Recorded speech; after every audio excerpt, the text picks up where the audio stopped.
Good evening. It is Thursday, July 30th. It is approximately 6 p.m. and this is our regular board meeting. I call the meeting to order. Roll call. Thank you, sir. Esteban Rangel, Present. Ernestina Tita Vela. Here.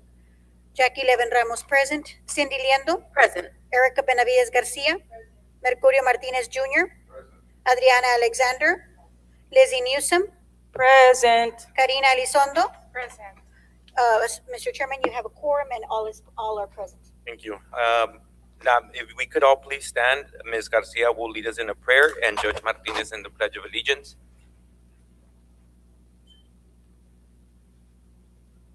Gracious God, we gather today with a shared commitment to the well-being of Laredo College. We acknowledge the responsibility placed upon us to guide the institution and serve its students, faculty, and staff.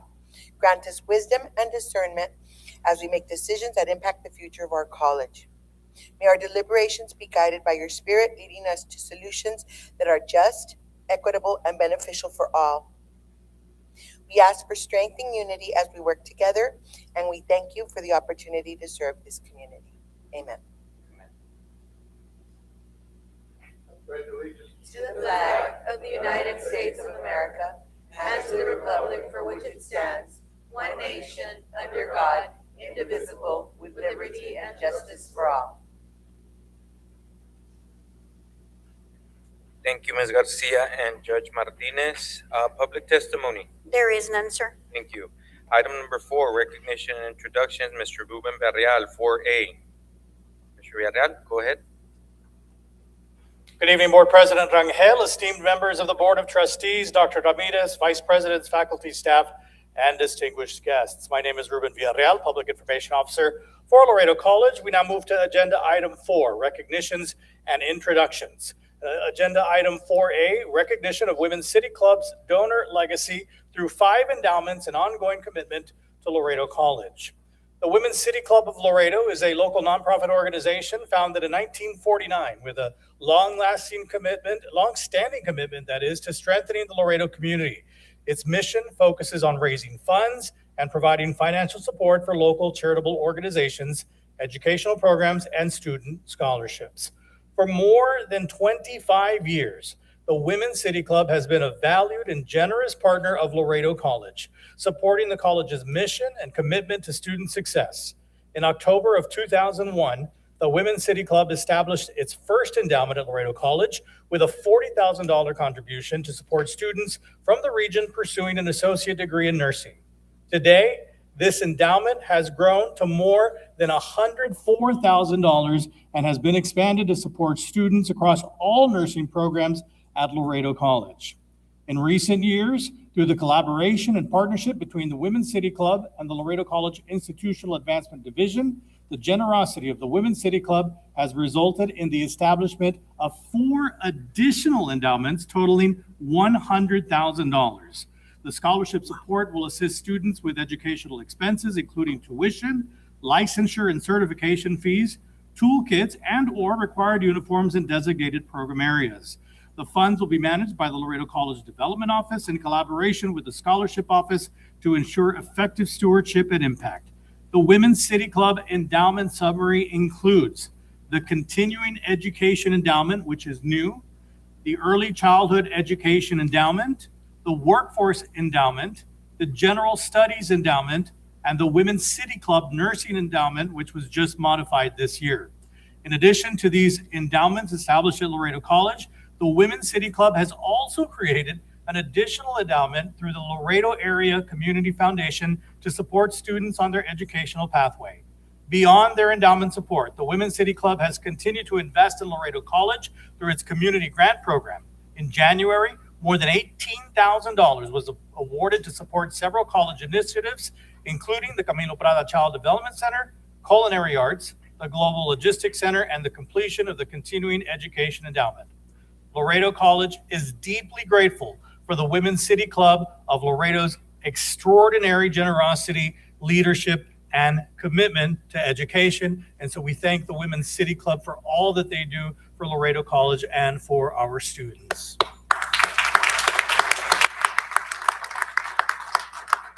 We do have some representatives here from Women's City Club.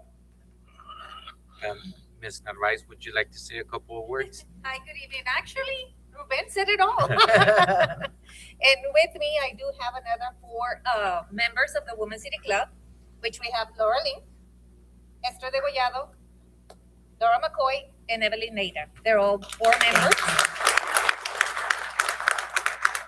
And on behalf of the Women's City Club, we are honored to recognize and celebrate a continued partnership with Laredo College. Since our founding, our members have remained committed to one meaningful purpose. It is for the support in charitable and or educational matters, which will react to the benefit of Laredo. That purpose continues to guide every project, fundraiser, and disbursement we make to the better of our community. As Ruben mentioned, we were founded in 1949. We're celebrating our 77-year anniversary this year. And our work can carry over entirely by dedicated volunteers with no salaries. So we just volunteer, and that has been done for 76 years, going on 77 years.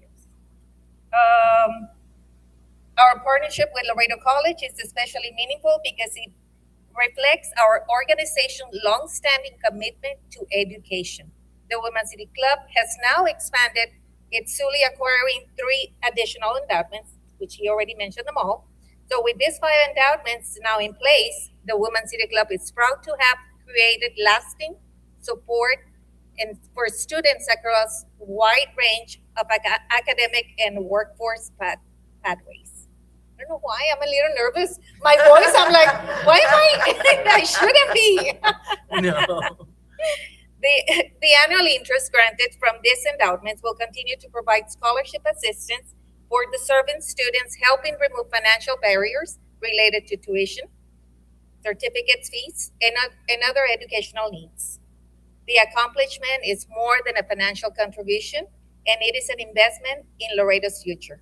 By supporting Laredo College students, the Women's City Club is healing stronger families, prepare future professionals, and create opportunities that will continue to benefit the community for generations to come. We are grateful to Laredo College for its partnership and shared dedication to student success. The Women's City Clubs remain proud to serve Laredo and looks forward to continue this mission of charitable and educational support for many years to come. Thank you so much. Thank you so much, Ms. Narvaez, for everything that you guys have done for the college. We really do appreciate it. Is there anybody who would want to say anything? Chair recognizes Ms. Elizondo. Lady, can you hear me? Yes. Well, I just want to say thank you so much for all your help. I know you guys are prominent leaders in our communities, and I know you guys are extremely busy, and I just want to thank you so much from the bottom of my heart for everything that you all do. I know it's very hard. You guys work very hard to gather all these funds because I've seen you all in action, and it just brings so much joy to my heart knowing that you guys haven't forgotten about us since you guys started this partnership. So I thank you from the bottom of my heart, and it's great seeing you all here today. Thank you. Thank you. And Thank you. actually, last year we raised over 250,000, and Wow. it was thankfully, and we gave it all to 41 agencies, Wow. which it included Laredo College. Thank you so much. And all of this is with volunteer work.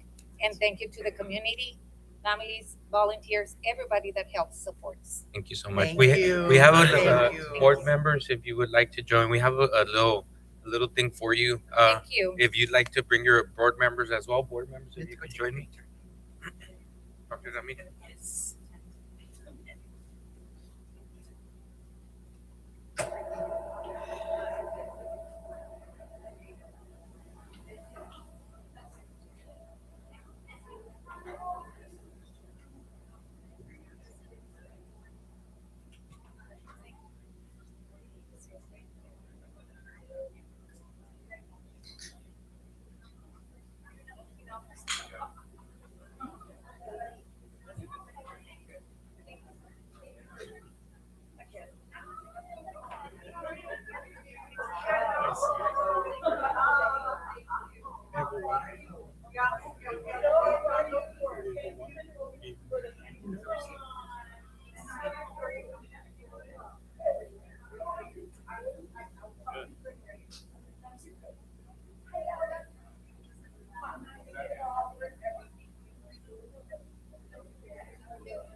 And once again, thank you, Women's City Club, for all that you do. Thank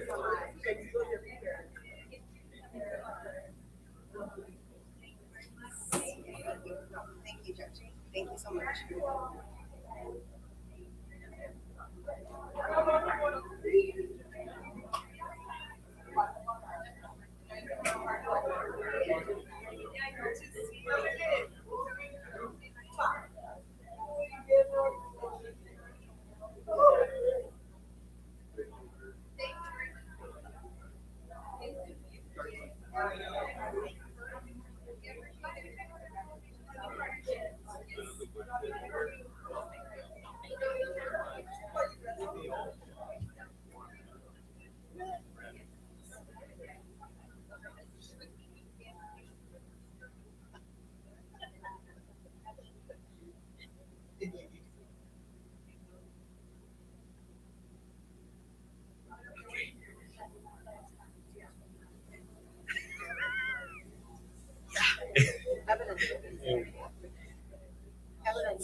Two, three, four. Okay.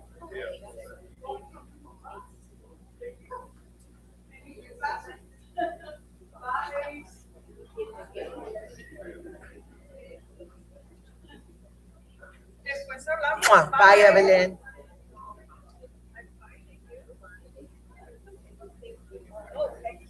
I know. Esperar que se salgan un poquito.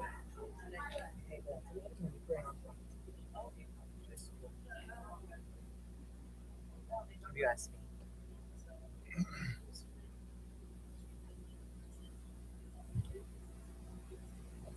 Okay, we're moving on. Item 5, informational items. 5A, Bachelor's of Applied Science in Organizational Leadership, Certificate in Leadership Program, Studies Abroad Report. Dr. Guerrero, a shout out to Mirasol. Who's going to talk? Dr. Guerrero. Hello, good evening, board members, Dr. Ramirez, faculty, staff, administration.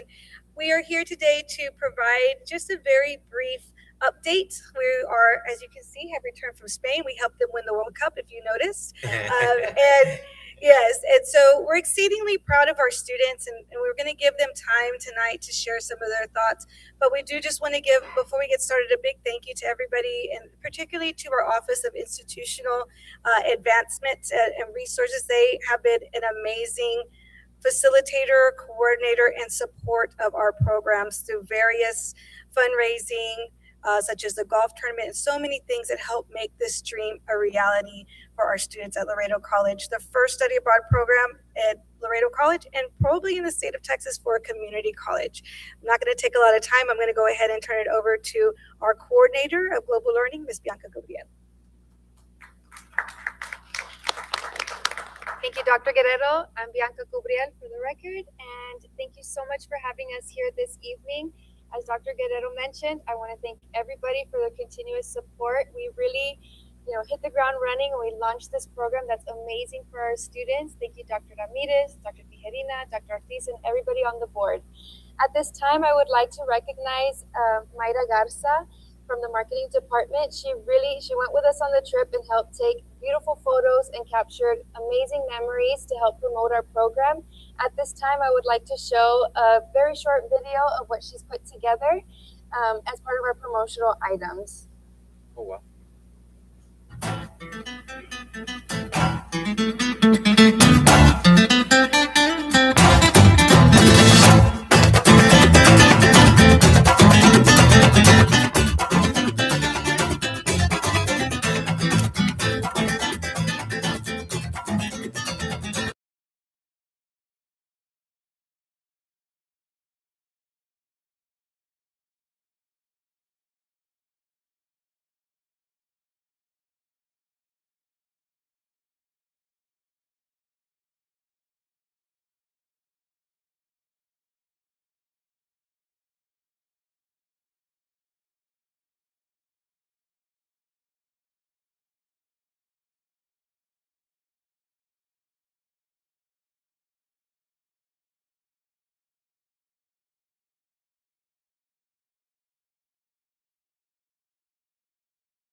Mayra for putting this together for us.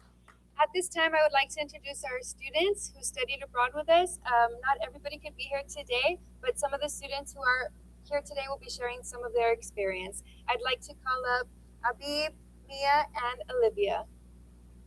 Thank you. Good evening, everyone. My name is Abby Valencia, and I am a psychology major here at Laredo College. First, I would like to sincerely thank everyone who made this study abroad experience possible. Thank you for believing in us and for giving us an opportunity that I'll always be grateful for. Although this was a study abroad trip to Spain, to me it was also about leadership being brought to life. We didn't just learn about leadership, we experienced it every day. I watched Dr. Guerrero lead with determination, patience, and perseverance as she guided Laredo College's first study abroad program. Seeing everything come together made me realize that opportunities like this don't just happen. They take vision, hard work, and people who are willing to persevere through challenges so students like us can have an experience we'll never forget. I also saw Ms. Bianca Cubriel encourage us with so much energy and positivity, and I experienced supported people who believed in me even during moments when I doubted myself. I understand that traveling to Spain is enough for many people to call this a life-changing experience, and it truly was. I loved trying different foods, exploring beautiful castles, and learning about their history, and experiencing a culture that was so different from my own.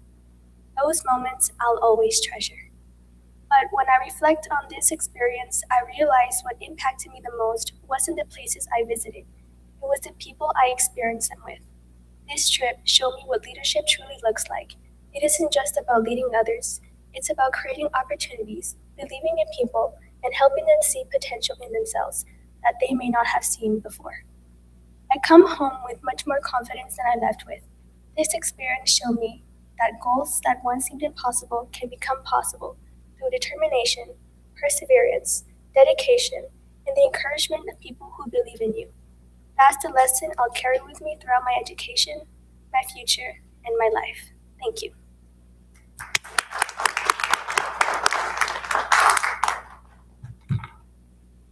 Good evening, everyone. My name is Mia Serrano. I am majoring biology. I want to start out by thanking you for investing in us and making this incredible opportunity possible.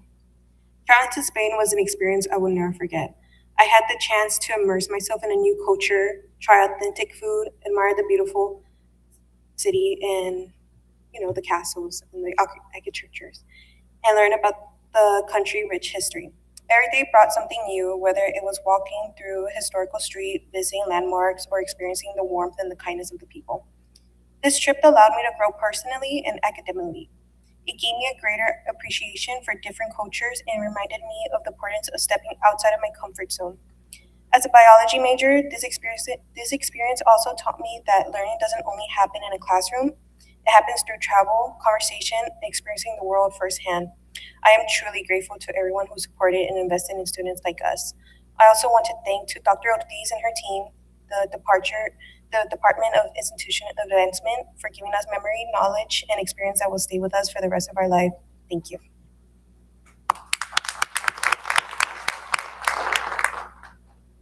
Good afternoon, Olivia Gomez for the record. I just want to thank everybody who made this trip possible for us because it really changed our lives. We went to a trip, yes, it was about traveling, and but we also had a lesson every single day while we were in Spain. When I look back, I'm not the same person anymore. Like the trip really changed my life.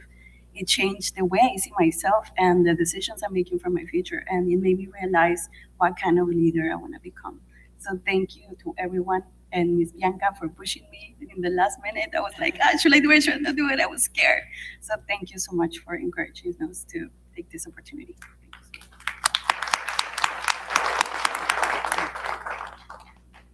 That was just a snippet of our amazing students. And so again, I do want to thank Dr. Minita for bringing this vision to our college. I think even Dr. O would say we were like crying while we were there because it's not just the trip, it's seeing how our students' lives are transformed. And this is just the beginning, hopefully. So we do want to thank you all. The students brought back a little token to the board members and to our admin. If you want to just a little sentimiento. We couldn't bring Spain back, the delicious tapas through customs, but we did bring back just a little thank you. And again, for everything that the board has done and your continued support. And hopefully this is just the beginning of many more innovative programs that we bring to Laredo College. And again, thank you, Dr. Maricela, Dr. Minita, the board for everything. And the students you'll see wearing their cords. And so everyone has them. Some of them just got them today. Mirasol, come over here, please. She's hiding over there. Another one of, let's give Mirasol a big hand.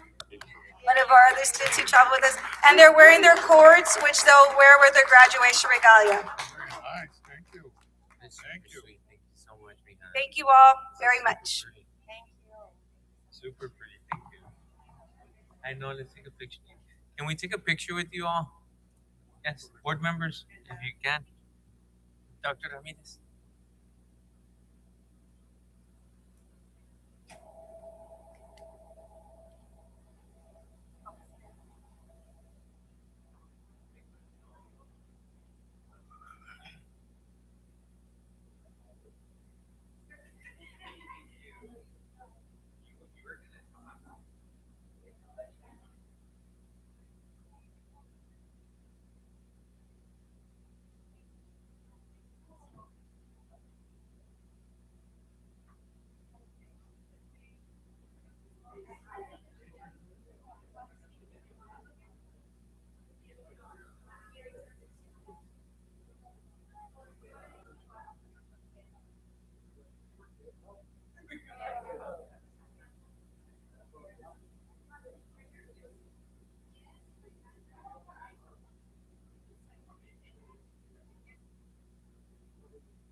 I'm next, right?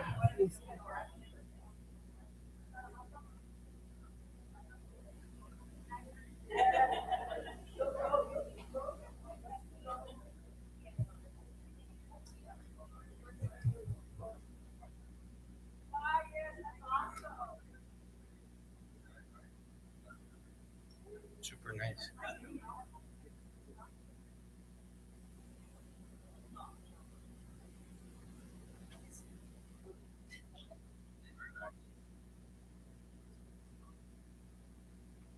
Okay, we're going to continue with 5B, Student Success Report, Dr. Azola and Ms. Trevino.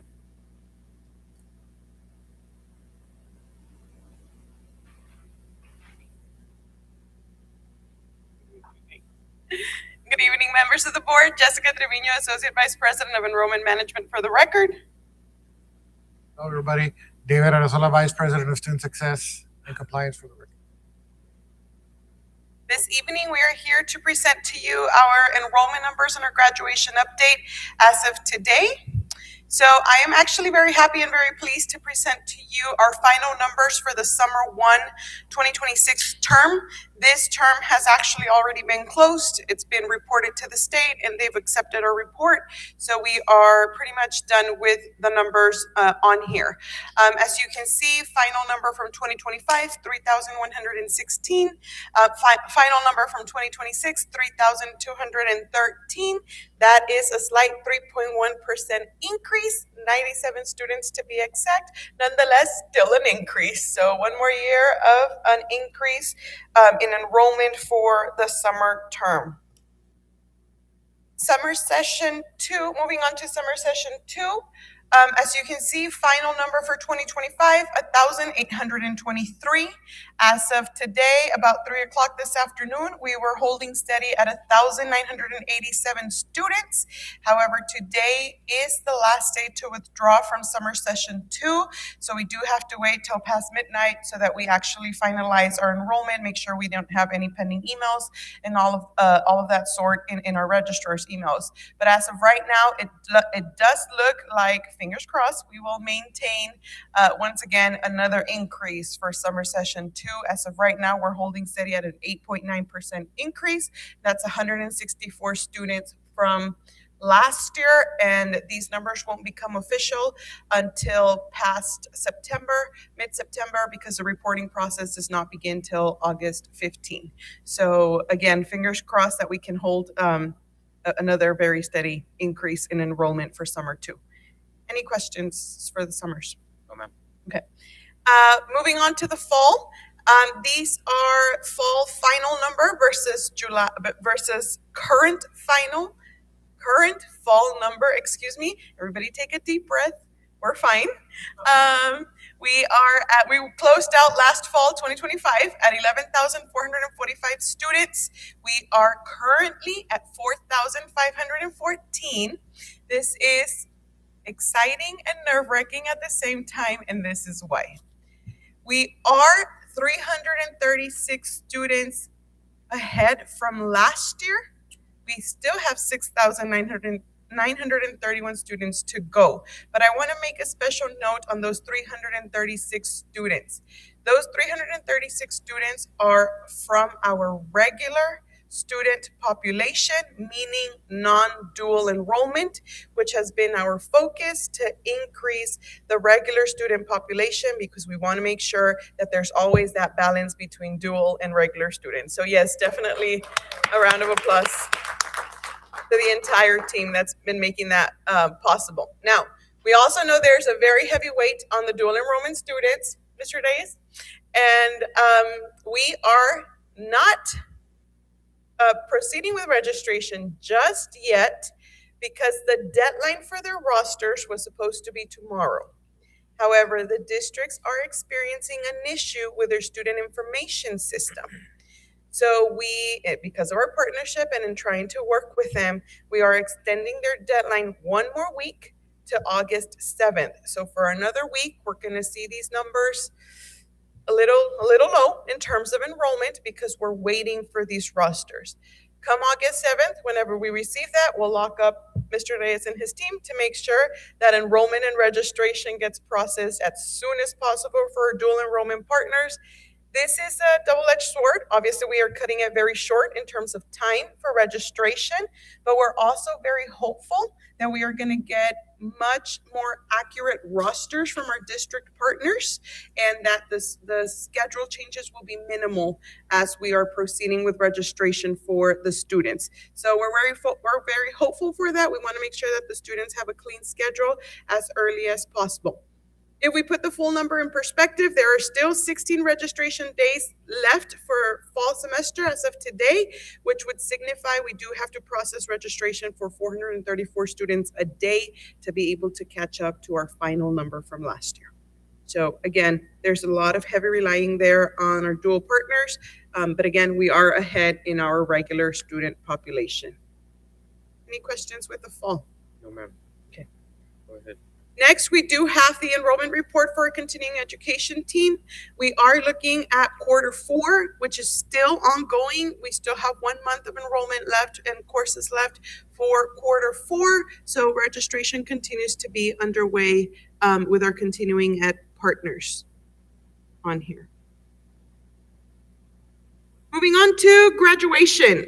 Graduation, you are all cordially invited to our graduation happening next Friday, August the 7th. For the first time, we will be holding our hosting our summer graduation at the LISD Performing Arts Complex, the PAC, the former Civic Center. The times for the ceremonies are 10 a.m. and 2 p.m. In the morning, we will be graduating our students from the BSN, the Basorgal, and the certificates and OSAs. In the afternoon, we are graduating our Associate of Science, our Associate of Arts, and our Associate of Applied Science students. The website has been updated. All of the details regarding graduation are live and have been distributed to our graduating candidate students. Our sincerest thanks to LISD for allowing us the space so that we can host our graduation. If you're wondering why, that fits about maybe 1450, but it's almost twice what our MFA fits. So we are very hopeful that space will not be an issue and that our graduates will get to bring their families. I do want to mention for you and for the general public that we will be issuing out tickets for the graduates. Every graduate will get 7 tickets. However, we're trying something new with those tickets. It is very clear on the ticket that it says the ticket will grant you admissions prior to the start of the ceremony. Once the ceremony has started and our graduates are seated, we will then open the doors and general public admissions without a ticket. So if there's any graduate that says, well, it's because there's 8 of us and I only got 7 tickets, please know that we're trying to accommodate everybody that we can. So the ticket will guarantee you a seat inside and entry through the door prior to the ceremony. So we need to make sure that the general audience gets there early.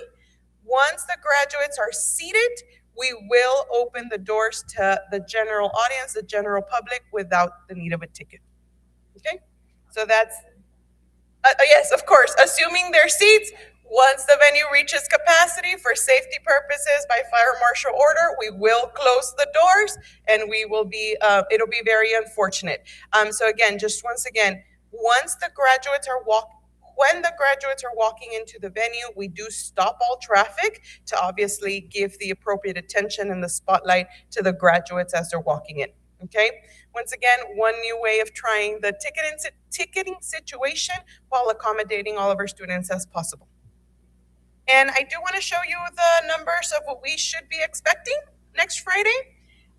You have a chart here with 2 columns, the number of actual graduates and those that have indicated their participation in commencement. I apologize if your printout is a little small, but we are looking like we are graduating 558 students in the summer term. I do want to mention that this past Tuesday, we opened the application for graduation one last time for any latecomer, and we did receive 39 new applicants.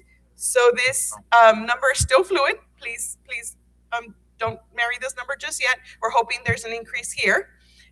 However, only 292 have indicated their intent to participate in commencement, with another 80 that are still undecided of whether they're going to attend or not. So again, because of capacity, because of the situation in terms of their families, we are trying to be very accommodating to all our student graduates. Yes. Any questions with graduation? Do we have any questions, board members? No? Jessica, great job. It's good news. Really, really good news. Numbers are keep going up, so it's a good thing. Thank you so much, Jessica. I would just like to make a comment, and it's really just to say, first of all, thank you to LISD, right, Mr. Pro, and being very accommodating, and also for coming up with a different plan for the ticketing. I think that's a very fair plan. And we'll just all have to continue to stress to the families you need to get there before, because then you might not. But there's definitely more space. So I'm very happy to hear that, and I thank you for collaborating with LISD, and I think that partnership is going to be great. Thank you. Thank you, Jessica. We're moving on. Item 5C, Naleo Annual Conference Report. That's myself. I'll just be brief on this.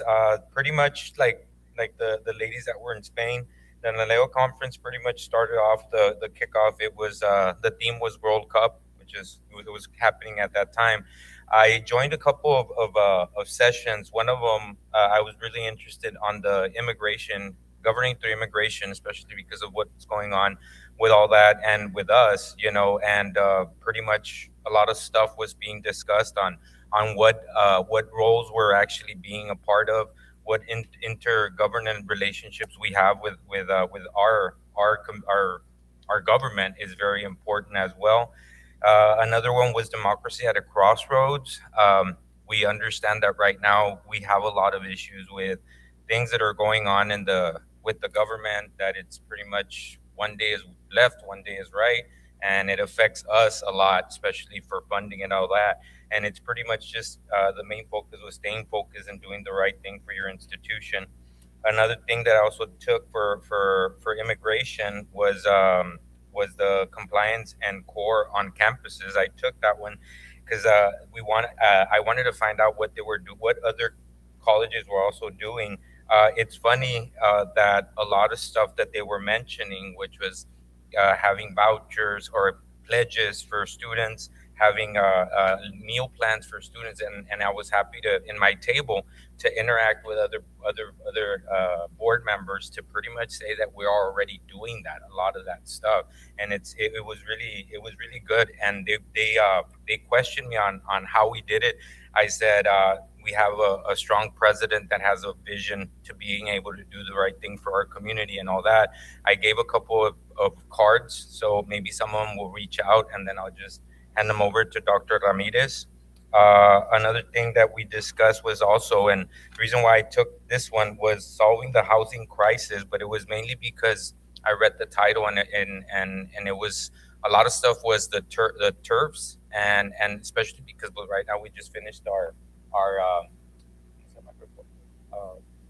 the the report for the buildings, the master plan. Because of the master plan, and if we're going to start working on buildings, what is happening out there as pretty much materials coming in, because they're going up every day. So it was very interesting to pretty much go through all those. And I always like going to Naleo because I've met a couple of people already, and it's always fun to run into several people that have been going and just interact with them and see what they're actually doing. So that's pretty much mine. I don't know if there's any questions.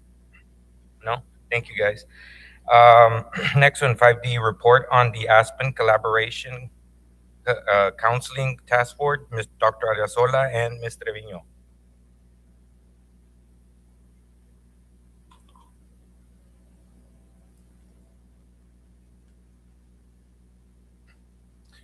Hello again, David Arzola, Vice President of Student Success and Compliance for the record. As we have been in the past several board meetings, we're reporting on our enrollment and advising task force, right? Since we met last, the biggest thing that we've done as a team, probably beyond the task force, has been we finally took our trip to the animal colleges to visit with them. So that trip involved somewhere around 40 individuals. Remember, we took the Noah's Ark approach of taking 2 people from every office and visiting with the folks at Alamo College. There's a little picture there. You can see some of the folks that were with us on the trip. And so the primary idea behind this was to meet as individuals with our counterparts over there. So we got there, and they had set up a U-style classroom-shaped meeting area, and they were very gracious. The folks at Alamo Colleges, they treated us to a good breakfast and a good lunch, and they brought their departments in one by one to talk to all of us and have conversations about some of the things that they're doing, some of the things that we're doing. We shared a lot of information that day. from the enrollment management and registration to the academic advising to dual credit, financial aid, workforce and continuing ed. Though my presentation here focuses on what we did as an advising task force, I also like to add that Dr. Martinez and took a group of counselors and Ms. Rodriguez from the pantry they took the bus with us there, and then they took a side trip to Northwest Vista College to visit their mental health services, their pantry services. There also was a good part of that visit. And so one of the big things we've learned, sort of big umbrella, was that alignment matters, right? So we are all doing different things, but being able to align enrollment, advising, financial aid, even IT, and some other stuff in academics, being able to align everything and share ownership of what some of the initiatives that we're taking is important. A lot of the things that we heard from the leaders at Alamo Colleges were that, they were telling us, they were very candid. And it was really, had no sense on my part that they were just telling us what we want to hear. They were very candid about, okay, we tried this, it worked, we tried this, it didn't work. And so that they were very candid with everything that they shared. Gave us a lot of information about using how they use data to back their decisions regarding scheduling, regarding registration, how they handle their outreach, and so on. I will tell you some of the highlights that I picked up on. This is my personal favorite. It might not be the most popular one, but I know. But one of the things that I picked up on that they do is they do a full year of academic registration. In other words, they're not working semester to semester to semester. So they plan out their schedule for the entire year at once, and they open registration for the entire year at one time, right? And I thought that was a very impressive. I could see the advantage for a student to be able to look at an entire year schedule and say, okay, well, I need all these classes, and I can do all of these throughout the years, and it'll get me closer to my goal. And they might be able to see the end a little bit faster. So that was one of my biggest takeaway about practice that it's implemented at Alamo Colleges that we're going to do here pretty soon. Right? But the other things that we saw, again, some of our focus is on advising. They have their own advising academy. So they certify their own advisors in-house. So this is a continuing conversation we're having with Alamo College. So they're wanting to and are seeking permission from their board to extend that service out of their college. So we're going to be, hopefully, one of their first clients, or hopefully the clients and payers that we're going to pay. So guinea pigs, maybe.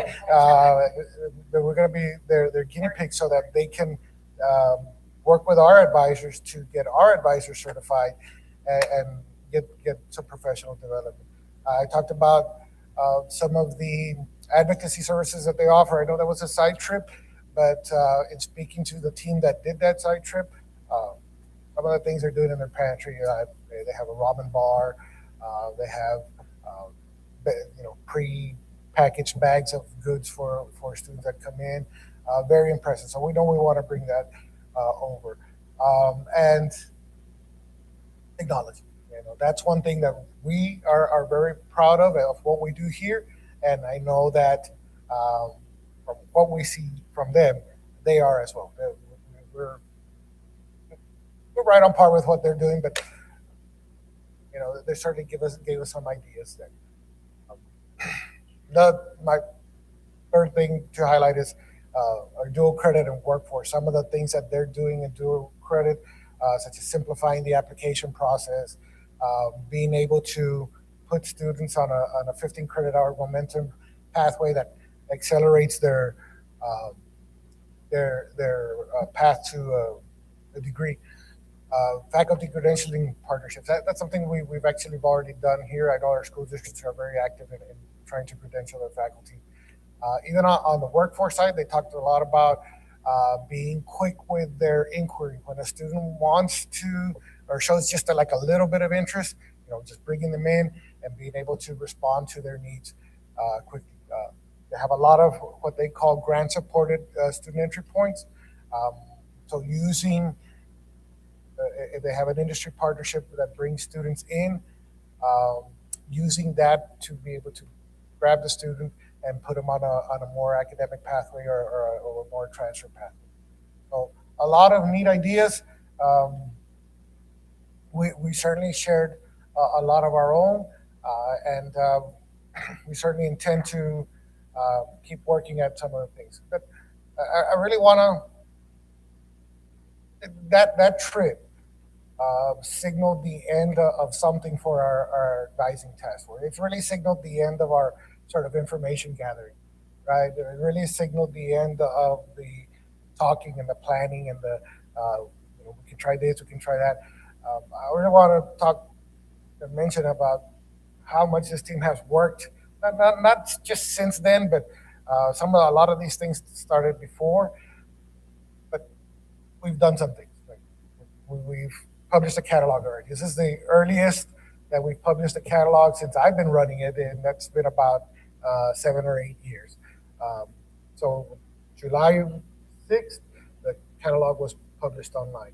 On August 1st, we gave everybody a chance to, if they have any last minute changes to make, we give them a little bit of chance, but on August 1st, it's set. Right after that, no more changes. Everything is in there and is ready to go. Again, the earliest we've ever done that. We're very happy to say that. Tomorrow, we start with Horse Leaf Kim. Now, that's a curriculum management product, but the curriculum management part is sort of the end goal. What's going to be really important for this task force and certainly our partners in academics, it's going to be the process to implement. Because in order for us to get from now to being able to implement that product, we have to do a lot of the internal alignment, a lot of the internal cleanup of our information sources. So that journey is probably going to be the biggest part of the implementation. Once we have it, we're at our goal. That's only the destination. The journey is going to be the important part. We're also launching MedProctor. We've noticed some of the students have issues with submitting their bacterial meningitis vaccine documentation. So Jess and her team especially looked at several products. We came upon MedProctor. So that's going to allow students to submit their documentation online. They'll have a doctor over there look at it, validate. Within 24 hours, we'll get back that they're okay to go. That's a process that's going to cut down on the wait time for a student, maybe cut down a barrier for them to enroll. We're looking forward to good things with MedProctor. The Banner Communications module, that's something that admissions has implemented. And I've actually asked Mr. Dimas to do a presentation just on that because it's so impressive, some of the things that he's done where students are getting automated admissions communications. He's not doing anything. He set this up beforehand, and every time a student goes to the next step, they get an email saying, "You're at the next step. This is what you've done. This is what you need to do." The communication is color coded, so if a student goes to somebody saying, "I got this letter. What does it mean?" By the color of the seal on the communication, they can tell what their status is. So that's something that whoever's helping the student can tell right away, and it helps us help the student a lot better. We'll continue with our optimization of Banner SAS. It's been a year and a half, or maybe a little bit more since we've gone to Banner SAS, but we're now starting to see a lot of the benefits there. Did a prerequisite alignment exercise. We completed about 60% of that in a partnership with Academic Affairs. That's one of our famous lock-in meetings where we lock people in a room and we don't let them out. We feed them. We don't let them out until they've completed everything. And thanks to Dr. Tijerina and her team, we were able to do, again, it's a line on a PowerPoint slide, but it's really undervalues how big that project is, to be able to make sure that everybody knows, especially our students, what prerequisites they need to take a class, and that information is the same everywhere we display it. Again, it's a major task. I know Dr. Martinez and I have been working on it for 10 years already, and we're so happy to see some progress. We moved some folks from Lerma Peña to Arechiga Hall. We had the grand opening or grand dedication earlier this week. So in that move, and because of some of the stuff that we've worked on, we saw an opportunity to dedicate a transfer center at the Arechiga.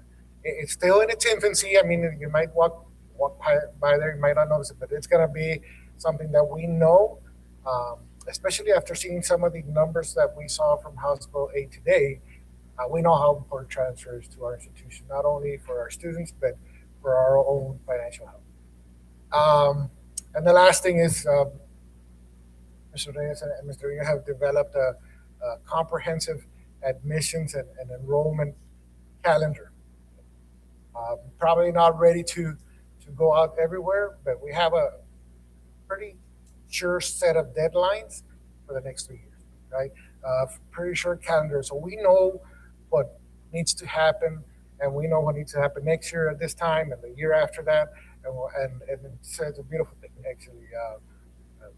Again, we're still making some tweaks to it, and then we'll share it with the rest of the campus community. But some of the work that's being done as part of the task force, and probably perhaps a little bit beyond, really, really good stuff. That might be. So a couple of things that we tend to work on in the next 90 days. Still working on trying to get our dual credit students to transition over to traditional students, being able to take advantage of the transfer center that we set up by identifying students that might be ready to transfer pretty soon. And Dr. Tijerina and I already had this on here, Melissa, I promise. It wasn't just because of what we talked about earlier, but we talked about taking advantage of co-enrollment. Just in analyzing some of the data that we see coming out of House Bill 8, we know that this is a place that we can take advantage of that we are not taking full advantage of quite yet. And that's something that we're going to work on together as well.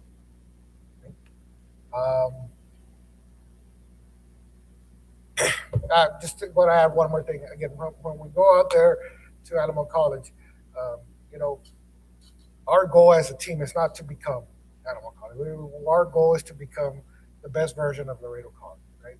So we're already doing a lot of good things. When we go out there and learn from them, we can take some of the good things they're doing and make ourselves better. And that's the goal of that trip. So I don't know if you want to add anything else. Any questions?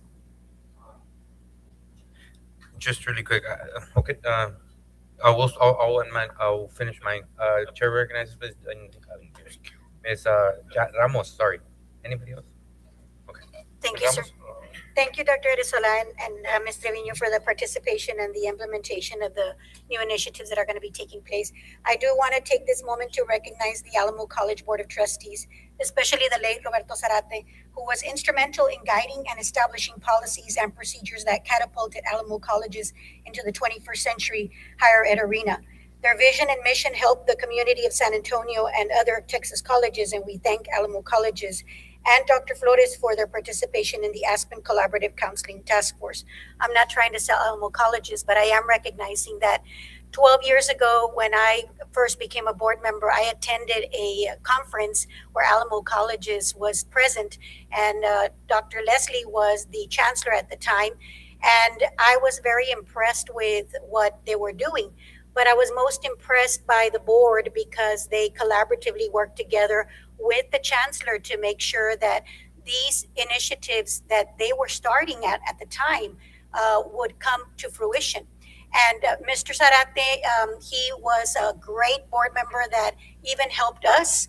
At one time, he came and he provided it with a presentation to us, and so they catapulted not only within the scene of the Texas higher education arena, but they also catapulted to ACCT and to the Aspen Prize. And so I was very impressed by them at that time, and I'm more impressed now that we have gathered to learn from others so that we can become, we can become a better institution. We are already a very good institution, but this will help us to streamline and make things better for our students, because our students deserve the best, and if it's out there, we're going to be able to give them the best. And so I just felt fitting that I acknowledge those individuals that have also provided for for our community as well, even though we're 250 miles away. Nobody recognizes Laredo because Laredo is where? Where is Laredo? Or what's Laredo? But we have become one of those institutions that is recognized. And thank you for participating, and thank you for Dr. Ramirez for allowing our faculty and staff, or our staff to learn to learn to get things done and make things better. And like you said, you're not copying them, you're just learning from them and making ours unique and advanced for our students. Thank you. Appreciate it. Thank you, Ms. Ramos. Chair recognizes Ms. Elizondo. Wow, an online shopping cart for the entire year. And having the ability to visualize an entire school, an academic year of all the classes, I think that is very incentivizing. And also the Med Proctor, great thing. I think we should look into a partnership maybe with the city of Laredo, the health department, because I get so many calls asking me where can they get that vaccine administered, and I'm like, I don't know, Audrey's not there yet.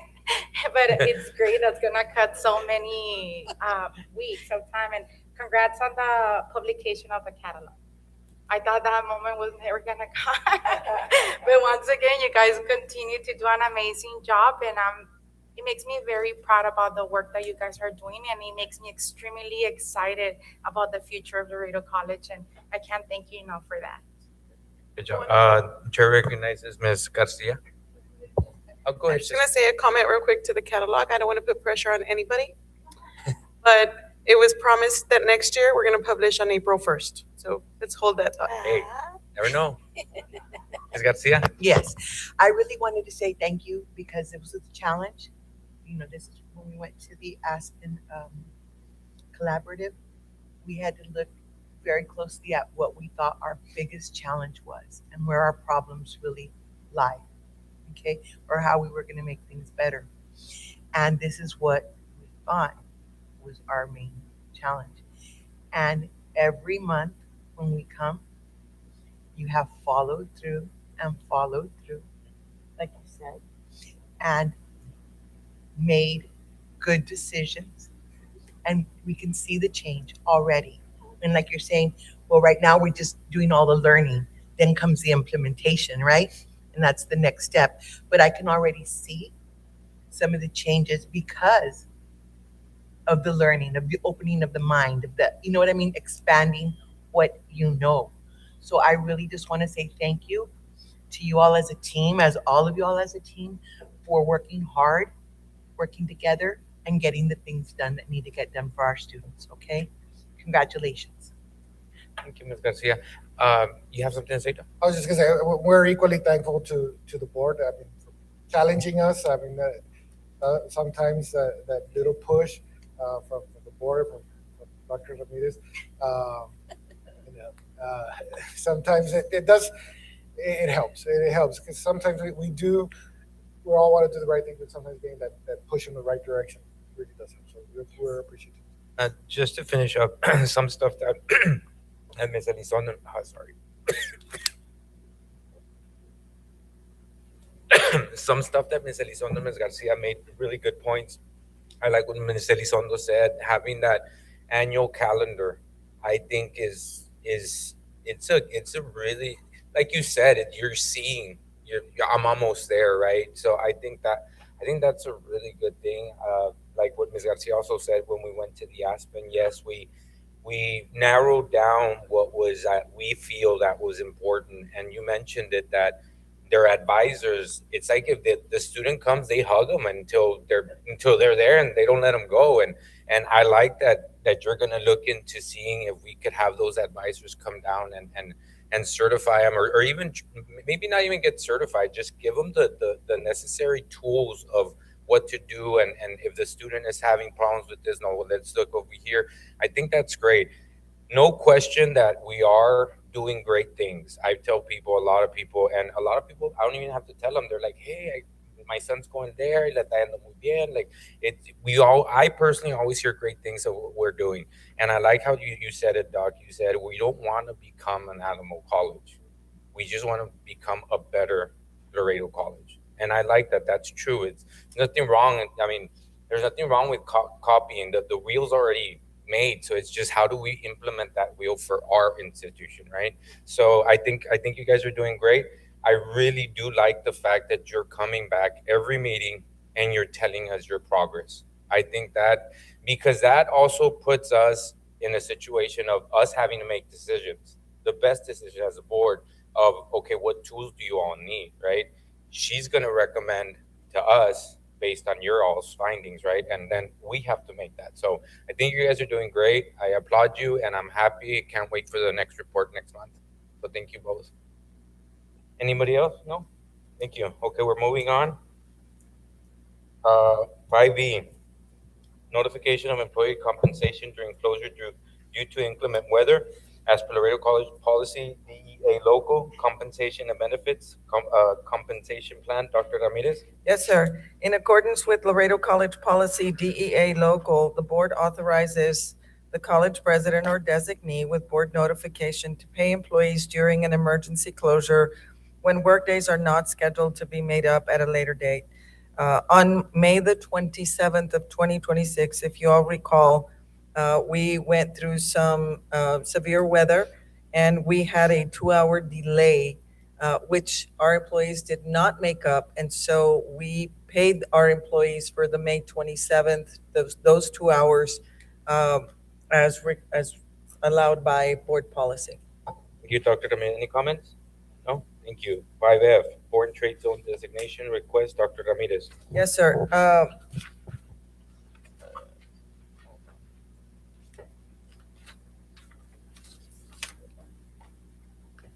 We had this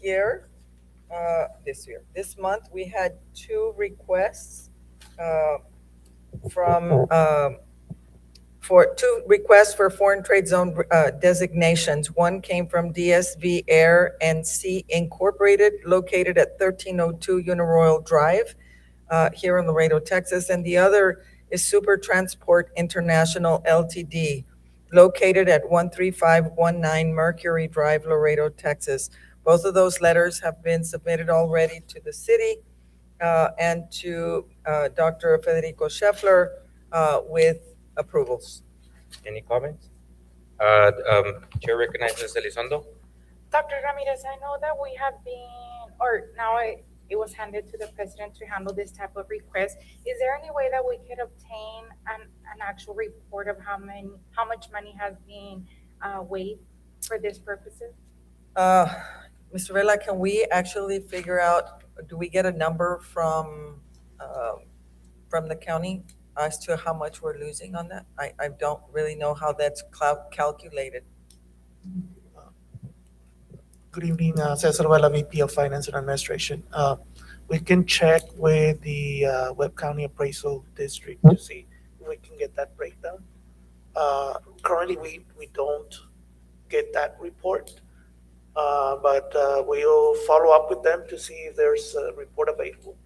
Ms. Elizondo, just a side note. I know we have on August 6th, where Ms. Barrera and Ms. Morales are going to come and give us the tax rolls. Maybe you could ask them there también to see if maybe they could start doing that. Yeah, that's a good idea. I would also really would want to know.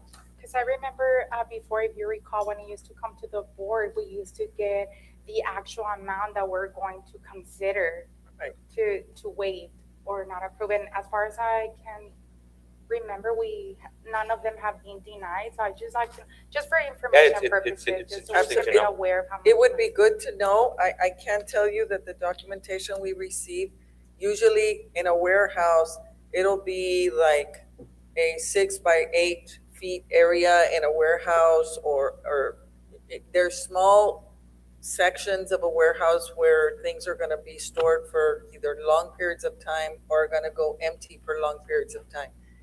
But there's no way of us knowing, once the approval is done, whether that piece of property is ever used for anything else unless they come back to us. And so there's that discussion as well, is then what happens, right, once we approve it?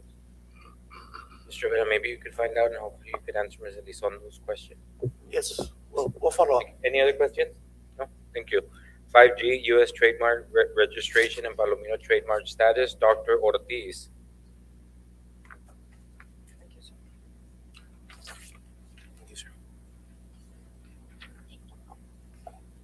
Good evening, Board President, members of the board, Dr. Ramirez, administration, faculty, and guests.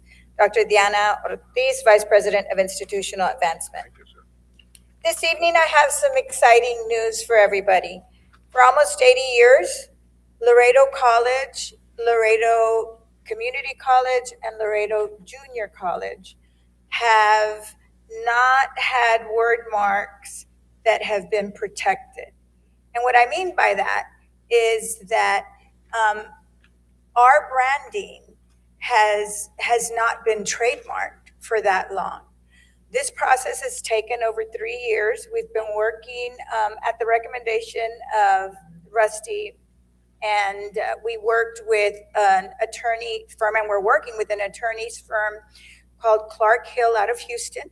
Mr. Richard Flaydung has been guiding us. They specialize on U.S. trademarks and state of Texas trademarks, along with other stuff. And today, if I could flip the slide, here. I can proudly say that the college has successfully secured federal trademark registrations for its name through the United States Patent and Trademark Office. This registration provides us nationwide legal protection for the LC interlock, for the college branding seal, for the word mark Laredo College. Let's see. So we have for the Laredo College, and we have the registration number and the date that it was done.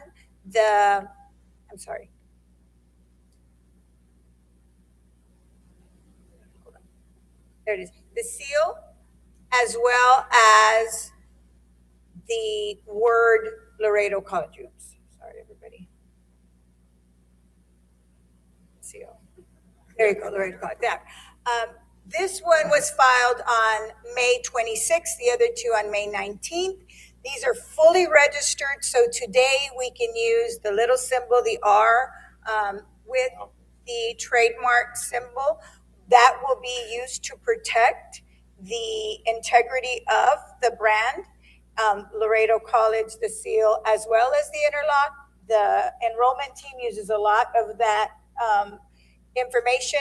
The last one that's pending is Palomino's. The Palomino's word mark has already been sent out for notice of publication, which means that there's a 30-day opposition period where the entire United States can come in and say, well, we want to use that word, or we've used it before. The attorney's office feels confident that we are not going to have any problems with this. We have identification, and we have shared information that shows us using the word Palominos back to 1940, 50 through the yearbooks. And we had to showcase using a lot of this information. So we're really excited that today we have the opportunity to protect the college's brand, strengthen its intellectual property rights, safeguard its reputation, and support future marketing, fundraising, and licensing for institutional growth. So we're really excited about this, and know that all of this is registered through the United States Patent and Trademark Office. And as soon as we get this done, we will have those four areas that have been trademarked, and then we'll work on state. Thank you, Dr. Ortiz. Any comments? No? Okay. Wow, 80 years and we hadn't done that. Interesting. Anyhow, moving on, 5A, presentation of the 26-27 student handbook for Division of Academics and Affairs. Dr. Rodriguez Tijerina, just to let you guys know, by law, we do have to hear this. And also, it needs to be presented to the board, in other words. And then the DI, Not approved, just not approved, presented. just presented. We have you guys could look at it, it's right here. That's what she's going to present. Dr. Tijerina, go ahead. Maricela Rodriguez Tijerina, Provost, Vice President of Academic Affairs. Good evening, board members, administration, staff. As usual, every summer, we present the academic affairs, the launching of our student handbooks for the next academic year. I won't bore you with all the details, but there's a lot of details here, but I will say that a lot of these changes is due to either a federal, state, or licensure change that was mandated. And some of the areas, as you can see with the Division of Health Science, I know Dr. Vargas is here, with Health Science, those handbooks tend to be a little bit more lengthy, which is self-explanatory since we're dealing with patients. And so there's a lot more rules that come with health science programs. There was some changes to cosmetology in regards to what was coming down with the state. I think Mr. Rangel mentioned the residency and some of the requirements of our programs due to Texas licensure requirements. And I'm trying to think what else. And I'm very proud that we added now the data analytics. We're going to launch the associate degree as well as our third bachelor's degree this coming year. So good job. Lots of things happening. Good job. Any questions? No? Thank you. Then thank you, Dr. Tijerina. 5I, S&P Global Rating Upgrade of Laredo College Credit Rating. Mr. Cesar Vela, this is great news, guys, for the college. I know that the judge is always on top of this. This is one of his biggest things. So, Mr. Vela, please give us the great news. Good evening, board members, Dr. Ramirez, colleagues, and guests. For the record, Cesar Vela, VP of Finance and Administration. This next item is just to provide the Board of Trustees with information regarding the recent action by S&P Global Ratings to upgrade Laredo College's long-term credit rating from a AA to a AA plus with a stable outlook. The rating action was announced on July 17, 2026, and reflects the college's continued financial strength, strong operating performance, and sustained enrollment growth. The board received a copy of the report that was published by S&P in your board packet. I'll quickly summarize some of the key factors that support the upgrade. Some of those include material improvement in the college's financial resource ratios and consistently strong financial performance, continued growth in student enrollment and positive enrollment trends, strong financial management practices and conservative budgeting, growing cash and investment balances with financial resources exceeding $120 million in fiscal year 2025, a stable property tax base supported by the regional economy, no plans to issue additional general obligation or revenue debt during the 2-year outlook period. The report also recognizes the college's experienced leadership team, conservative budget development process, monthly financial reporting to the Board of Trustees, and continued benefits from increased state funding through Texas House Bill 8. S&P further notes expectations for continued operating surpluses and stable financial performance over the outlook period. The AA plus rating is the second highest rating category assigned by S&P Global Ratings and reflects a very strong capacity to meet financial commitments. The stable outlook indicates S&P's expectation that the college will maintain stable enrollment, positive operating results, and strong financial resource ratios over the next 2 years. Good job, Mr. Vela. This is great news, Mr. Vela. I congratulate you and your team for I mean, for being very fiscally responsible for our institution. Talking to Dr. Ramirez, she did tell me that when she started here, we were a double A minus, and we moved up to a double A. Now we're at a double A plus. There's only one more step, which is a triple A. So this is great news, honestly. So any comments? No? Okay. Thank you. Thank you, Mr. Vela. Thank you. Okay, we're moving on to item 6, discussion and possible actions. Just for the record, all these items, they were either they were delivered or emailed to all of us for the package for each and every one of these items. So that's just for the record that this was sent to us. 6A, we're not going to make a motion. This was already passed on last month. No. So, No, yes. sir. 6A was passed February 25th of 2025. Okay. So, we don't need, no action needed in this one, right? correct. So we're moving on to 6B, approval of the minutes of the regular monthly board meeting of May 28, 2026. Motion. There's a motion by Ms. Liendo, there's a second by Ms. Ramos. All in favor? Aye. Anybody against? No? Motion passes. Thank you. 6C, June 2026 financial report, Mr. Cesar Vela.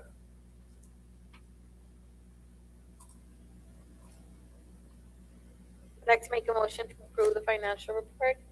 There's a Sent motion by email. Ms. Liendo. I second. There's a second by Ms. Vela.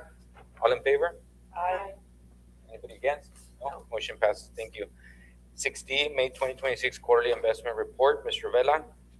Yes, board members, we have the May 2026 quarterly investment report, and I believe we have Mr.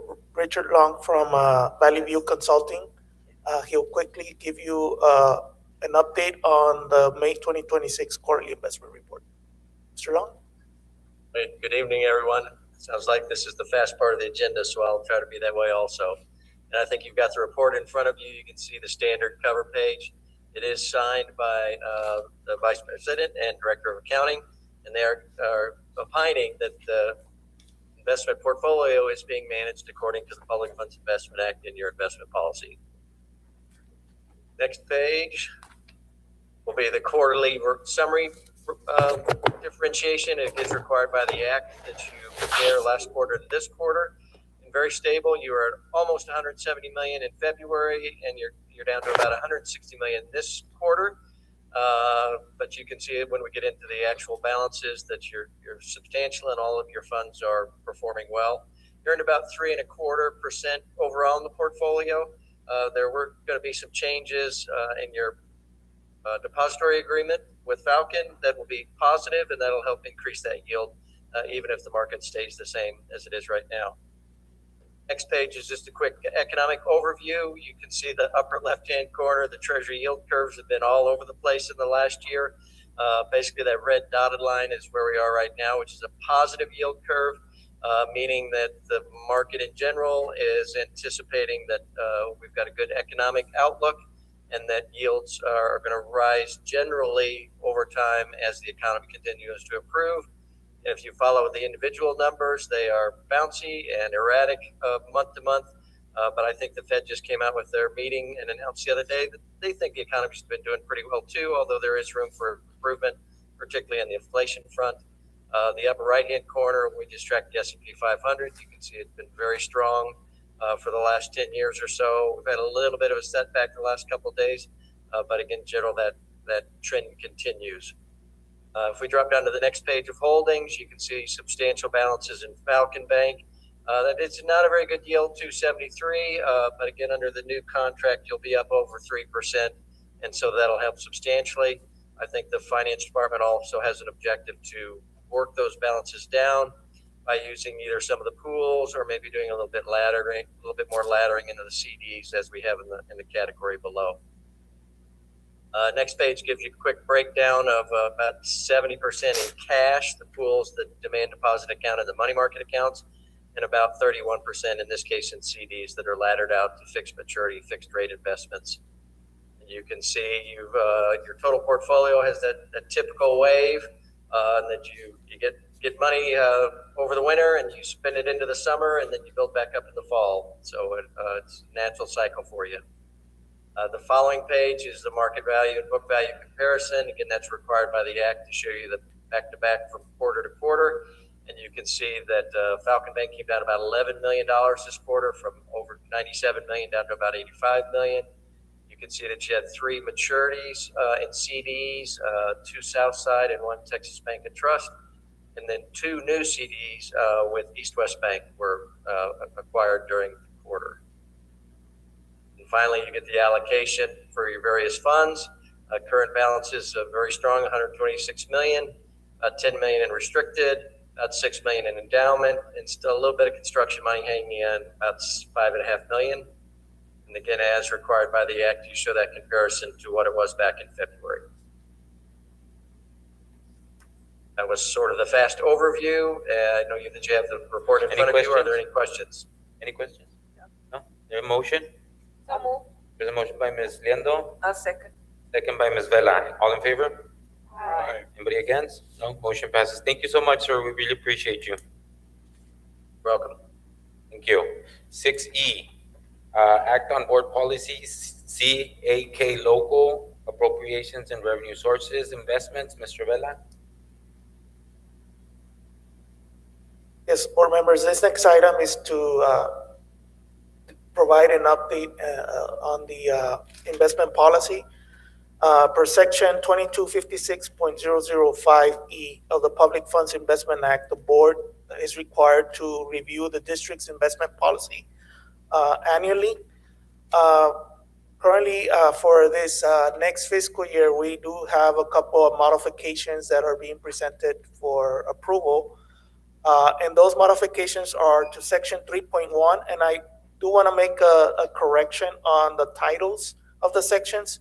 So it is modification to section 3.1, current funds, modification to section 3.2, unexpended plan fund, modification to section 3.3, debt service funds, modification to section 3.6, agency funds, and modification to section 6.1, open meeting, and 6.2, effective date.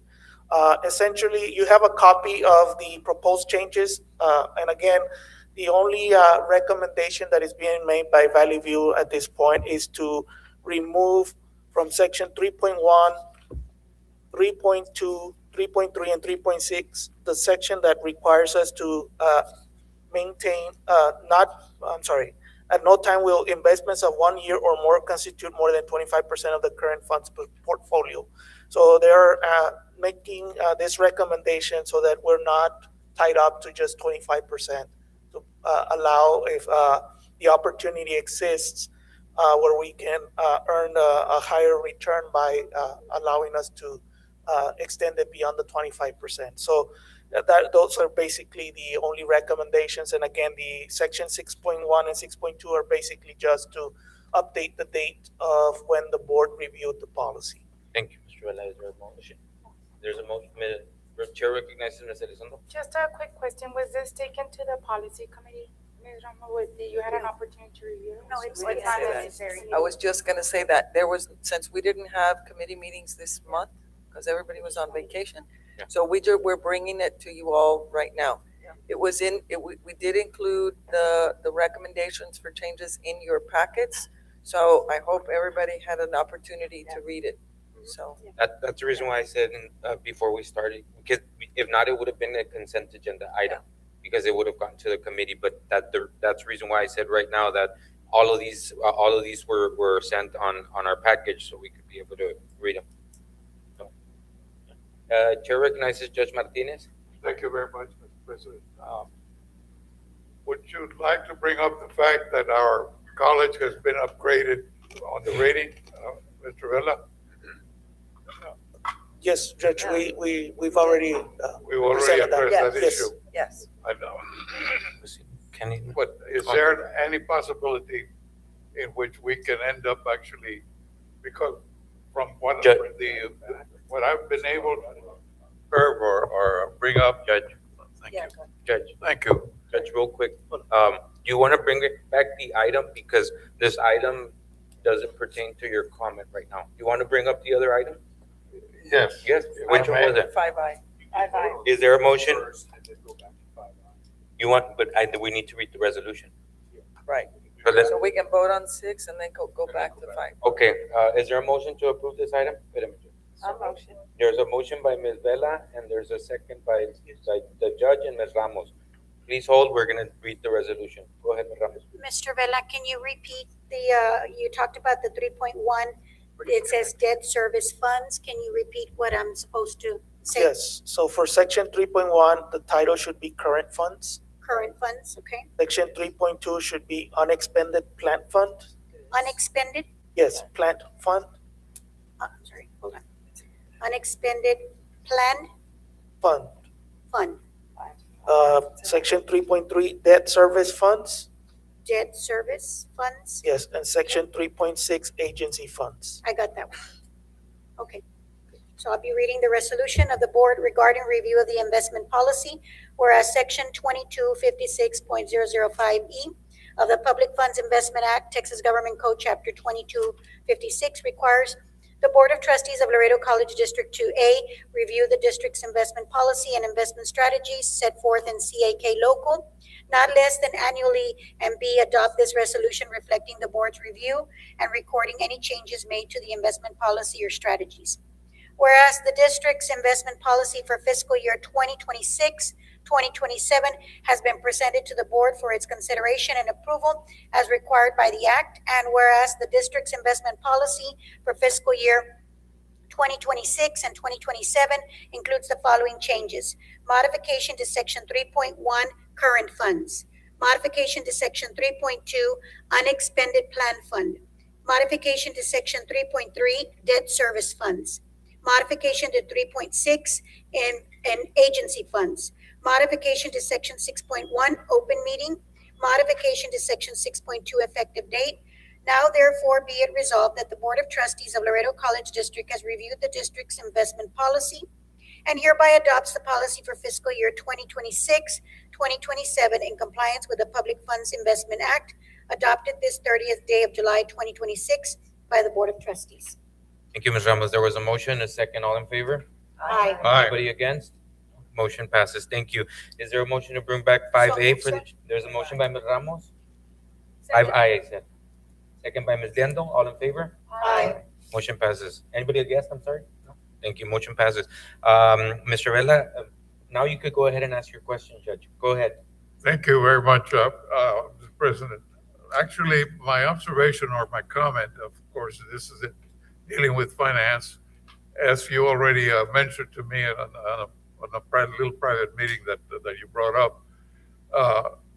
Right now, we are rated number 2, so to speak, the bond rating, correct? That's correct, AA+, yes. And based on the background or information that I have, frankly, we're very, very solvent.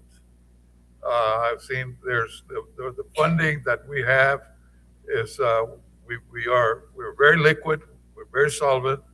We have quite a number of monies invested through, of course, the bank that has placed it in a number of other institutional facilities in order to cover the FDIC. But my feeling is that I think that we are very strongly solvent, and let's see if we can try to upgrade ourselves to being, the maximum. Not that right now we need to float a bond issue, all right? Of course, the day will come when probably there might be a need for it. But if we end up having the bond rating, the maximum, that obviously will make a big difference when it comes to interest on the bonds, and particularly more so, there will be a strong support for the acquisition of our bonds because of the rating that we actually have. And that's one of the items that I've always been very, very particular on, and always have had always monitored that myself, to be honest about it. And I think you are aware of that. But I'm just bringing it up because I think I honestly feel that right now, we, Laredo College, has a strong liquidity in, in, in a number of funds that are being deposited with our with our bank. Okay. Any comments or observations along that line, sir? Judge, that is the target. The goal is to get that AAA rating. Obviously, there are factors that have to line up for us to get there. You are correct. We do have a strong reserves and strong investments, and so we're heading in the right direction. There are other factors that play a role when the credit agencies look at our rating. Obviously, the local economy plays a factor. The taxpayer support also, and all that right now is trending in the right direction. Our enrollment is strong. Yes. Yeah, this is the review happens every 2 years. So hopefully in the next 2 years, we'll be able to address other factors that will hopefully get us to the AAA rating. Great. We're almost there, Judge. Thank you very much. We're almost there, Judge. We just need one more hurdle, and we should be there. But thank you for your observation. Any other comments? No? Thank you. We're moving on. I'd like to make a motion to approve 6F, 6G, and 6H. I second. There's a motion by Ms. Liendo. There's a second by Ms. Elizondo. All in favor? Aye. Anybody against? No. Motion passes. Thank you. Approval to attend the Laredo Chamber Foundation strengthening nonprofit leadership and governance training. Ms. Ramos. Sorry, sir. I didn't know it was next. Sorry. I bring to the board this Laredo Chamber Foundation strengthening nonprofit leadership and governance training that will be available in September. It is sponsored by the Laredo Chamber of Commerce. I bring it to the board to see if anyone would like to attend, or also if it would be approved so that we could be able to attend. I believe it's $75, Dr. Ramirez? Correct. Per individual to attend, and it's a half a day training? I think so. Half a day training, and it is in September. $65. So I think it would help us if we want to be participating in the governance training, and also to provide us with some more opportunities for nonprofit leadership and also for the governance part. So is there a motion? I make a motion. There's a motion by Ms. Ramos. There's a second by Ms. Alexander and Ms. Garcia. All in favor? Aye. Anybody against? No. Motion passes. Ms. Bocanegra, can you just get some information on that and then just send it via email so we could be able to have the board members, whoever would like to join, please? And for clarification, sir, it's going to be at the IBC Annex, September the 18th, 8 to 12. And we did include a flyer in your packets. If you can, just send that same flyer, Ms. Bocanegra, and then ask the board members, whoever would like to join. It's already approved. Thank you. 6K, approval of proposed amendment to, no, I'm sorry, Yeah. 6J, approval of proposed amendment to Laredo College Board Policy BBH logo, board member conventions, conferences, and workshops to add the Association of Governing Boards National Conference on Trustees to the list of the conferences board members are authorized to attend. Ms. Ramos.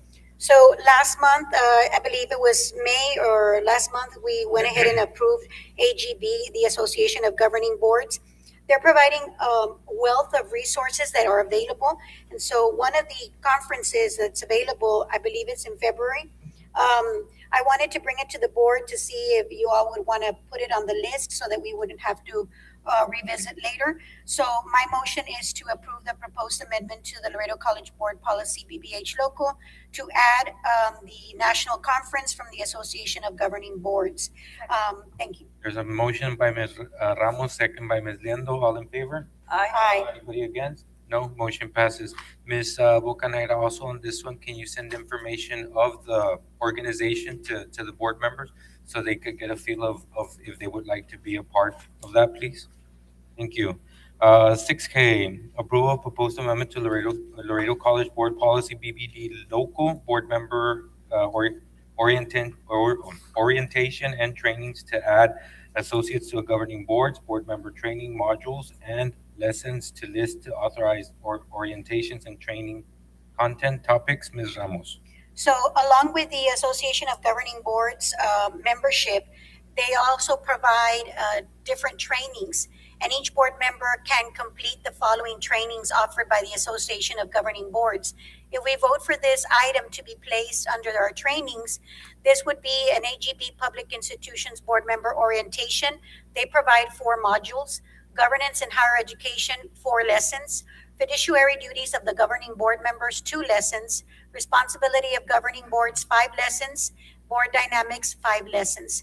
These trainings are provided by the Association of Governing Boards and are provided with the membership that we pay. So I wanted to add these to our already list of trainings that we should take so that they can be provided or they can be taken on a yearly basis.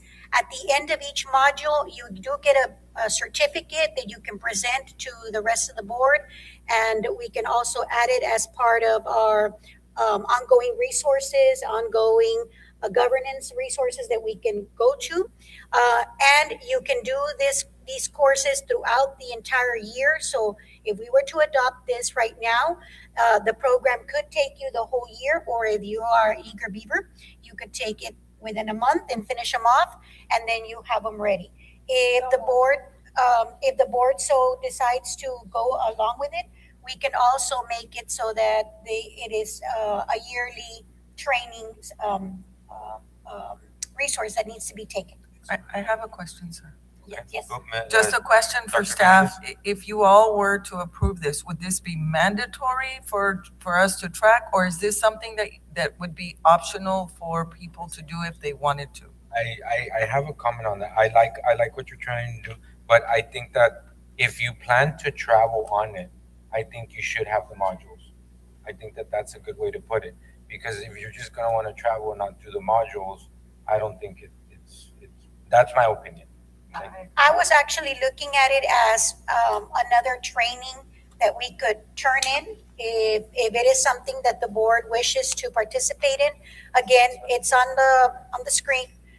This online self-paced program is introductory or refresher course about higher education governance. Do we want to decide as a board whether it's mandatory?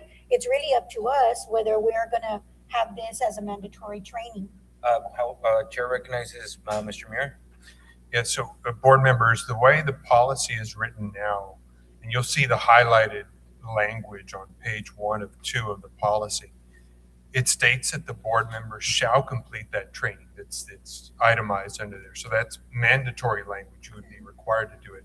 It doesn't say that you have to complete it annually. So it would, the way it's drafted now, would be one-time training, and it doesn't say when it has to be completed. So there's some, you could complete this year, next year, what have you. You could consider stating in there that the training has to be completed by a certain date. For example, the end of 2027, if you wanted to do that. You could also, we'd have to change the language if you decided to do that. If you make it optional, we would also have to modify the language. But if you just state in your motion what you want to order, I can tweak the language for you. Thank you, Mr. Muir. Chair recognizes Ms. Elizondo. It's not mandatory. It's not, none of this training is mandatory by law. That's No. Ms. Elizondo. I just wanted to ask Mrs. Ramos, if adopted, when do you intend for us, do you intend to, is it my microphone? No. No? Okay, if we were to adopt this, do you have any deadline in particular, or when would it start? Would this be effective 2027, or it is your intent for us to complete it by the end of this year, or when? I guess what I was trying to do is, one, bank on the AGB resources that are available, right? And provide an additional governance opportunities for ourselves. I didn't foresee like a deadline or anything else, but more so like, okay, I want to learn about essential responsibilities of governing boards, or I want to know what governance in higher education is. And mostly I would think that it would greatly benefit individuals that are maybe coming in, as we are going to be working on an election that's coming up. I don't know, I mostly was looking at banking on the resources available by AGB. So, yeah, we're already members. Chair recognizes Ms. Elizondo. I personally think it's a great idea, and I want to thank Ms. Ramos for taking the time for looking into this, because I think, especially I don't want to make reference to anything that will be discussed in executive session, but I think this is a great thing, and thank you for taking the time and the leadership on addressing this. Appreciate it, thank you. So I make my motion you to mo- you to approve. Can I say, shall, or what does the board want? Yeah, I think you'd have to, somebody would make a motion, but please be clear, will it be mandatory? If so, is it one It's time up to you. or on an annual basis? I think you just have to clearly state it in the motion. And then if you do require the training on one occasion, so you take the training and your duties discharged, I suggest that you put a date in the policy by when the training will be completed. I'm just Yeah. Chair recognizes Ms. Alexander. Hi, good evening. I just want to ask what happens if it's not completed? Nothing. We don't know yet.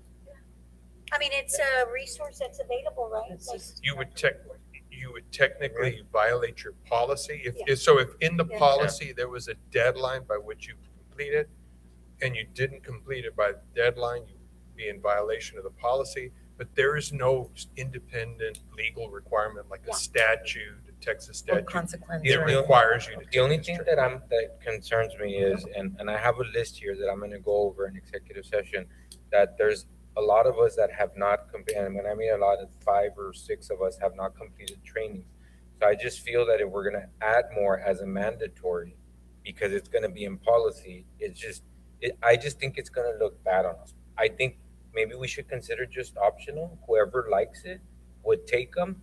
And I just think it's a good idea because especially if you're going to be traveling for this conference, you should at least already be well versed on the information that you're going to go out there for. But that's just my opinion. It's because I work a lot with Elizabeth. You work a lot with Elizabeth as well on okay, Esteban's pending, Minita's pending, and I just feel that I think it's something that if we were a board that does them like that and we're done, it's great. But I understand we're busy. Some of us don't have access to a computer, whatever it might be. But I just feel that it might carry more of a load towards staff. So I think me personally, I think optional would be better. But I think we should add some wording that if you will be traveling to the conference, you should be well versed and have the trainings already, under your belt. That's my opinion. Chair recognizes Ms. Elizondo. Sorry.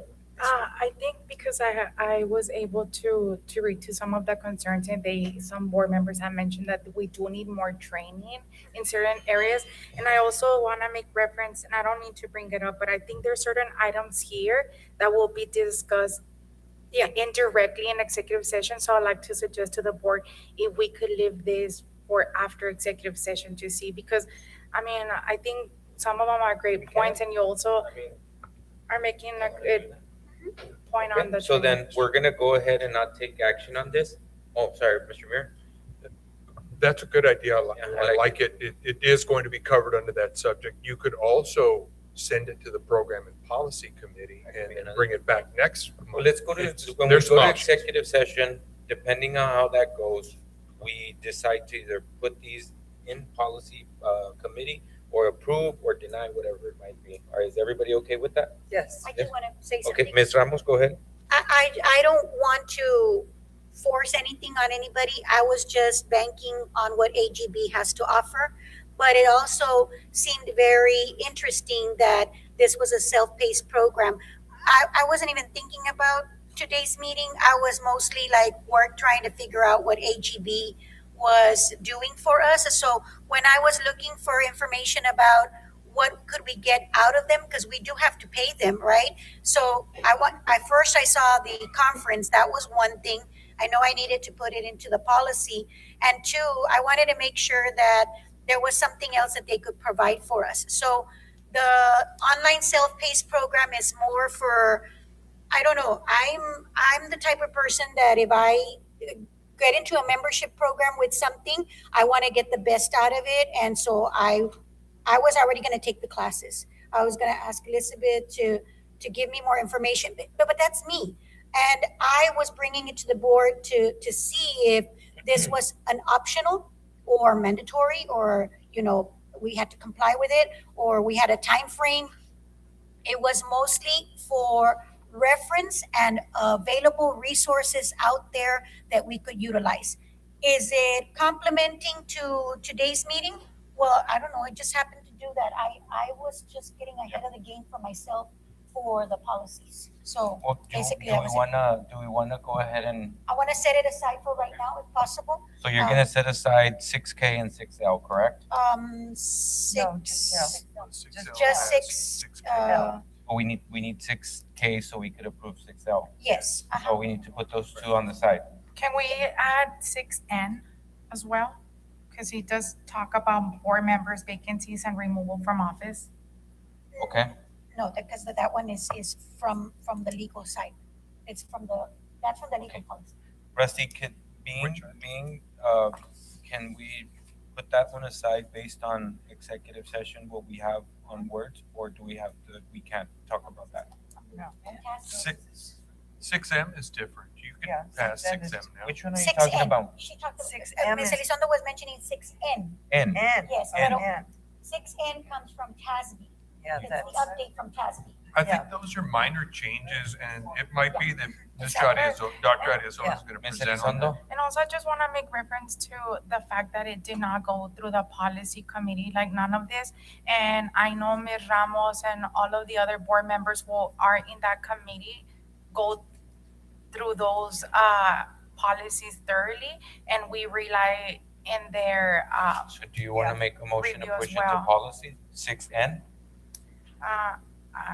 I think all of them, if it's You can okay make with a Ms. motion to push Ramos. it to policy if you like.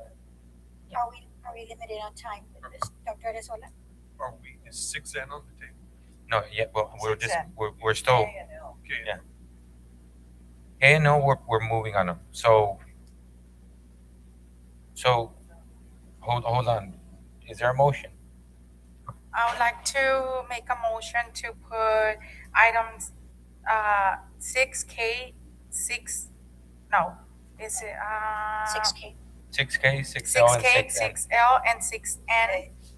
K, L, M, and N? 6N. She's saying To correct me if I'm wrong, your motion is to push 6K, 6L, 6N, and push it to policy committee. To Correct? further Is there a review and second? assessment. There's a second by Ms. Garcia. All in favor? Aye. Anybody against? No? So Motion I'd like passed. to amend something. Ms. Ramos? So I'd like to amend the 6L because we did adopt 6J, which placed the AGB National Conference. So 6L was going to be 6J and 6K. But since we've already moved Voted. 6K and 6L, I would like to make a motion to approve the proposed amendment to the Laredo College Board Procedures Manual to add the amendment to Laredo College Board Policies, BBH Local Board Members Conventions, Conferences, and Workshops. I second. Okay. There's a motion and a second. There's a motion by Ms. Ramos and a second by Ms. Elizondo. All in favor? Aye. Anybody against? No? Motion passes. Thank you. The only two, so It's K, It goes to the committee. but half of K is L going to Yeah. policy, and N. Yes. and N is going to And policy. N also. Yes. Right? Yeah. So we're moving on to 6M, approval of the, No, because that goes with. I would like to make a motion to approve 6M. 6M. There's a motion by Ms. Elizondo, Second. second by Ms. Ramos. All in favor? Aye. Aye. Anybody against? No? Motion passes. 6O, order calling the election of board of trustees positions 6, 7, and 8 I as per make a board motion to policy. approve. Sorry? Motion to approve. There's a motion by Ms. Second. Liendo, there's a second by Ms. Ramos. All in Wait, favor? Aye. We should read the whole line Have to read the first. whole thing. Read the whole line We have to read it. I can Okay. read the Hold resolution. on, let me just read it. Wait, Yes. wait, wait. and the resolution. I have a question. Hold on. Let's read the Let me read the resolution item first. First before. Uh, Order calling the election of Board of Trustees positions 7, 8, and 9 as per Board Policy BBB, Board Member Elections, the Texas Election Code, and the Texas Election Code, and authorizing the college president to enter into joint election service contract with Webb County Elections Administrator to contact and supervise the joint elections of November 3rd, 2026. Dr. Martinez. Hold on, let her give her presentation and we'll ask questions. Go ahead, ma'am. Yeah, that's it. Is it on? Go ahead, Dr.